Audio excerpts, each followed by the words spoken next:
Hi guys, and welcome to part 3 of a deep dive into Foxhole leadership. Today we're going to look about planning the operation.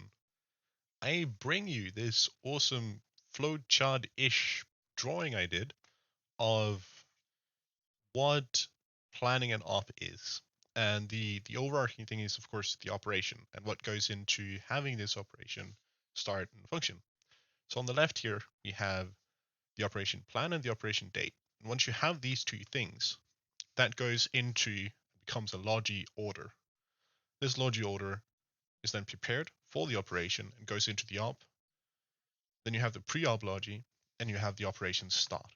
So if we start off by having a look at some of my older operation documents that I have prepared, I'll show you how I sort of do this thing.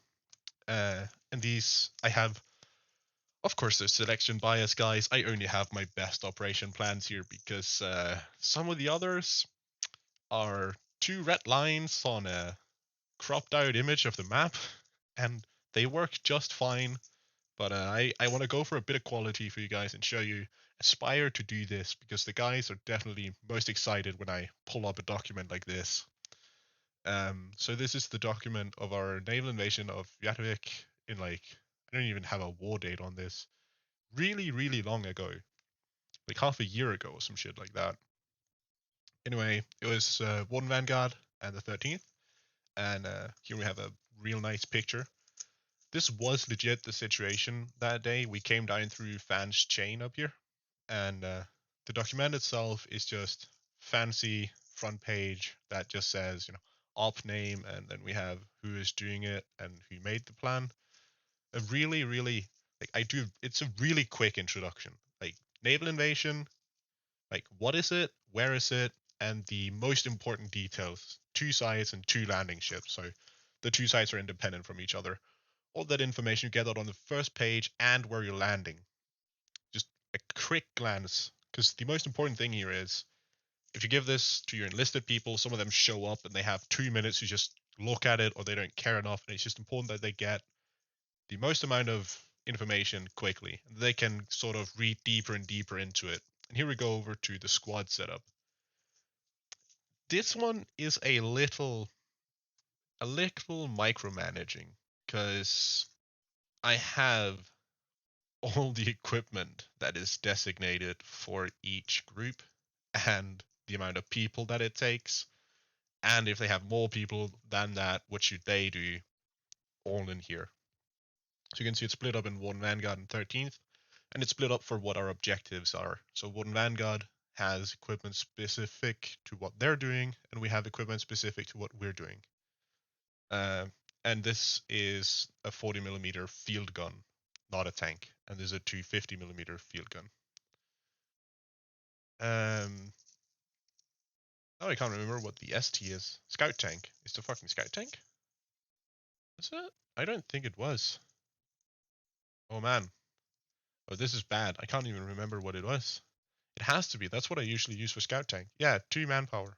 2 crew. Yeah, it's a scout tank. Okay. Then the landing ship. And we have a CV and the landing ship. And 2 scout tanks. Yeah, and crew and how much crew it is.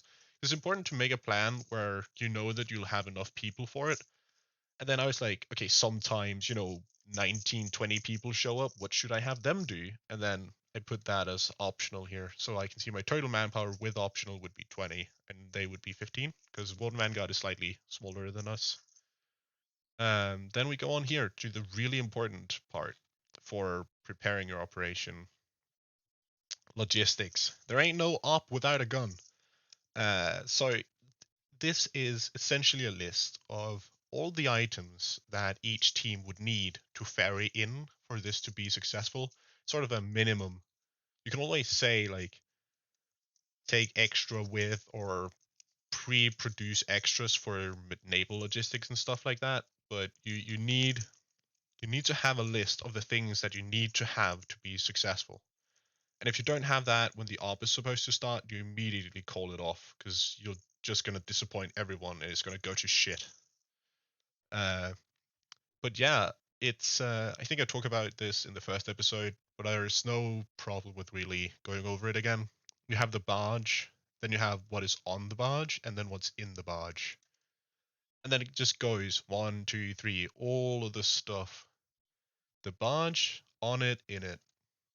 And in my newer documents, I write if BMATs are created or uncreated, because that can make a pretty big difference. Then we have the landing ships and what's in the landing ships, and here I just noted that is the Warden Vanguard that provides both landing ships. And then just what's in it down here. So you have a list of all of this. And then we go on to another important part of your plan, which is to have intelligence. What is where you're going is pretty important for making a plan that can work. So we were pretty lucky here. It was all tier 1 pretty much, and all of the C's on this plan is bunker course. And then I have a good chunk of notes down under it with what we've observed. Like some of this can be like make sure to go in from this angle on the bunker because then you don't get hit by anti-tank guns or whatever. And after you have your intelligence, we have it here, then you start making your plans for how to deal with what you know is there. And you can see that I color code everything. This is actually super important. It's a really good way for people to know, like, okay, I'm team orange here. I have this, I do this. And I number every arrow. So the first part of your mission is to land. Second part is to take out Vyatvik. This is the 250 and the CV. And they could straight up roll straight up, just blow it up and rebuild it instantly. And then what they do after that, basically. And then here is a bit more of an in-depth. So you could make out, like, with just these two and looking at this, you could reasonably guess what the fuck you're supposed to be doing. But it's nice to have it explained down here to be exactly sure. It's basically just tiers of depth that you go through on your planning. I had the really overall, this is what's happening. Then I have, like, this in itself is more in depth than that. And then it goes even further in depth here. And then it's split between what the 13th does and what Warden Vanguard does down here. And this is exactly the same as on mine, just what do the Warden Vanguard do instead of what we do. That's pretty much it. So this is the plan, really. Who does what, who takes care of what. Pretty important. Because as you can see up on ours, we take care of this bunker that's here, and this bunker that's over here. And they take care of the other one.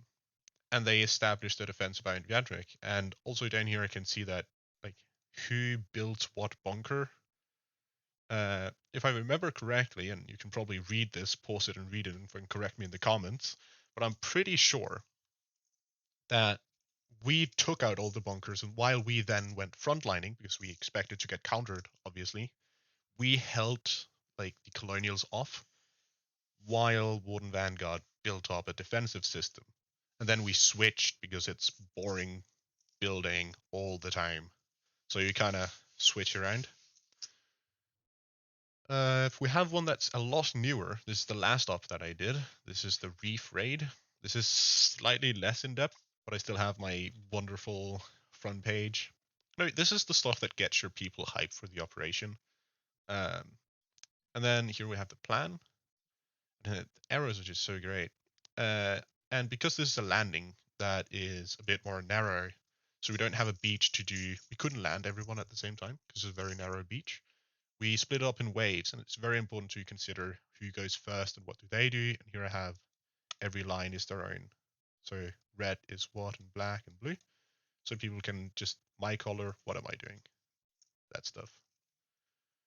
And going down here, we also have the logi lists here. And again, barge layout. This is one barge, second barge, third barge. And we have some logi rights and some assembly points. That's about it, what's in the plan. What's important is, like, we had a lot of intel on this. It's not included in the plan here because all the officers knew, because we had shared it in advance. But it's very important to do this reconnaissance and getting this intel. And what's important to know is, like, this takes days. Like, it takes 2 to 3 days to get enough intel to hit a place like this. So that's really important to keep in mind, you guys. Like, you gotta get your plan, like we're hitting this, and then you gotta tell your people like 3 days before, because then they can plan. Okay, I want to go to the op. gotta make sure I don't plan something else. Then you can get people to do recon. Then you have 2 to 3 days for logistics to do their job, because they're gonna be fucking pissed if you give it the same day. Like, don't do that. I have been forced to do really big operations on that day and have to do like ping Logi and be like, guys, we gotta get this whole sheet of Logi done for tonight, and then just spending 3 hours straight with all the other people having to do Logi, and that's not really fun. And I do recommend not doing this. Gotta be honest. But then you look at this and you're like, how all of this needs to be produced. How do I make sure that I don't get like just 15 hacks because 15 guys were like, okay, I'm making the hack, someone else makes the other stuff? It's a really good question. And I use this. This is a big dashboard that we have, where we have our logo, all this, and then we have our stockpiles where it is and the codes for it. And you can't see any of the codes because I'm going to blur this post. But we basically have a location and then where is it, and then the code for it. Where is it, code, and it's split up so we have multiple stockpiles like main, frontline, and op, all of that. Then we go over to the general orders, which is just we need this, and operation orders. And these two are basically exactly the same, right? But essentially, by the way, I do have to give credit for this one because it's entirely made by someone else. It was made by Knock-On, which is one of my quartermasters. Exceptionally good work. I also won't show you how it works because you guys got to make it yourself. But it's super simple. Like, I'll show you how you fill it out, but I won't show you how it works on the back end, which is this last tab down here. Sorry, just I can't take that from Knock-On. I'm sure that if you find him on Discord and DM him and ask like, "Hey, how the fuck do you make this?" He'll probably tell you some things. But it's simple. You can absolutely make it yourself. It just takes a long time. That's about it. But basically, I choose what do I want. I like an Alto storm rifle. I have to remember what we called it. Yeah. And I say, when do I need it? I want this tomorrow. Who needs it? Because we're multiple divisions. So I say the core needs it. Where do I need it? What I would recommend is people can easily write this in. Like, we have a drop-down menu, which is fancy as fuck because it makes it super easy. But you can just write it. Like, that's fine. And then I have how much do I need of it, and I need, I guess, 8 crates here. And then who has requested it. And this is just the officers can request stuff in our system, but you can, depending on how your clan is structured, you can make it so anyone can request it, or it's just the officers, or whatever you want. In this case, I'm the one who's requesting it, so I put in that I requested this to be made. And here's the important part, because this is the request in itself. I need this. When, who, where, how much, right? The important part comes here, where you put your own name in. So I'm going to use Echo for my example. So Echo is now noted as he is making the 8 crates of storm rifles. When he's done with them, he goes over and notes this as complete. Then, when he says it's complete, that means it is in the specified location and it's there. Then I can go in as an officer or a quartermaster, can go in and say, I have also seen that it's there. And then we all know for sure this item is where it's supposed to be. He could also go in and say, this needs to be shipped. Well, it needs to be shipped, but from where? Then he puts in, I guess, Viper Pit or something like that. Kirknell, Viper Pit, done. And then someone knows, okay, I need to ship this from here to there, and then they will switch this to be done. And then a quartermaster will go in and say, yes, it's done. That's pretty much how it works. And then we just fill up all of this all the way down, or however much we need, with what we need and when. And we have the same for vehicles. Here it's just you can only put in vehicles. It's just a drop down of all the vehicles. And it's exactly the same. Everything else works the same. One thing I want to note is that if, say, I needed 16 crates of Alto storm rifles, I would not write 16 here. I would make one of 8 and then another one of 8. Because if you make the orders too large, some people might say, this order is enormous. I can't make that, so I'm not going to make that. But if you split it up into chunks that can be made, you know, then people are more inclined to do it. And you'll have your logic sorted out and people won't get burned out from that. So yeah, that's a tip right there. Other than that, preparing an operation, that's about it, I guess. Yeah, just make sure that even though you might have it in storage, like even though you might have it in the turncoat, Allsbyte, everything's ready. When the operation starts, you're still gonna have to get the tanks uncrated and filled up with ammo and stuff like that. So personally, I like to have like an hour before where I'm like, okay, guys, we're gonna show up an hour before. The people who want to do the pre-op logi, just fill up the tanks, get the stuff sorted. You know, the barges doesn't fill themselves, so we gotta do all of that stuff.